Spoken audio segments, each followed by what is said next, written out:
Est-ce que l'on doit être transparent sur le chiffre d'affaires du salon avec nos collaborateurs? Ouh là là là là. C'est une question qui revient souvent en formation, les amis, et je vais vous répondre. Pour moi, ce que l'on doit partager à nos équipes, déjà, la première volonté, c'est de leur partager le fonctionnement de l'entreprise, qu'ils puissent se situer, que l'on puisse aussi les guider dans la bonne direction et qu'ils puissent avoir aussi conscience de la direction de l'entreprise. Est-ce qu'on est en progression? Est-ce qu'on est plutôt en perte par rapport à N-1, autrement dit, l'année précédente? Les chiffres que l'on peut partager.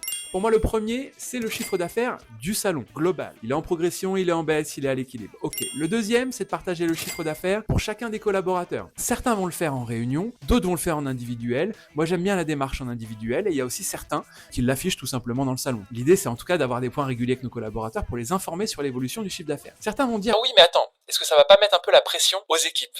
ça peut. Et moi, je pense qu'aujourd'hui, il faut les rassurer et leur expliquer le fond de la démarche, que c'est avant tout pour se guider, se situer et faire évoluer l'entreprise et à travers ça, leur salaire, les avantages, la formation, etc. Parce qu'on n'a rien sans rien. Ensuite, ce que je vous conseille surtout, c'est de rendre palpable le chiffre d'affaires à vos collaborateurs.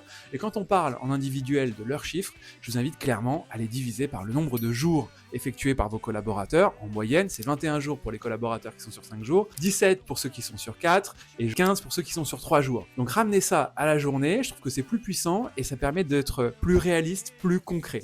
Et ce qui serait encore plus fort, si vous le savez pas, il faut venir en formation ou mettre un message en MP, c'est de leur communiquer le chiffre d'affaires qu'ils devraient faire pour être cohérents avec leur salaire et les charges de l'entreprise. Ça, pour moi, c'est un indispensable aussi. Ensuite, ce qui peut être pertinent également, c'est de partager le chiffre d'affaires revente et le pourcentage sur le chiffre d'affaires. On sait qu'aujourd'hui, la moyenne française est à 7%.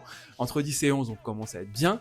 Et quand on est à plus de 12, plus de 13, plus de 14, plus de 15, bah là, et on commence à être sur des très très beaux pourcentages. Donc ça peut être pertinent aussi de leur partager, que ce soit global, individuel. Donc aujourd'hui, la réponse est oui, soyons transparents avec les chiffres pour nos collaborateurs. C'est avant tout guider ces collaborateurs, qu'ils comprennent les enjeux, qu'ils puissent se situer s'ils vont dans la bonne direction ou pas. Sur ce les amis, likez cette vidéo et partagez-la à des coiffeurs, des managers, des gérants, bref.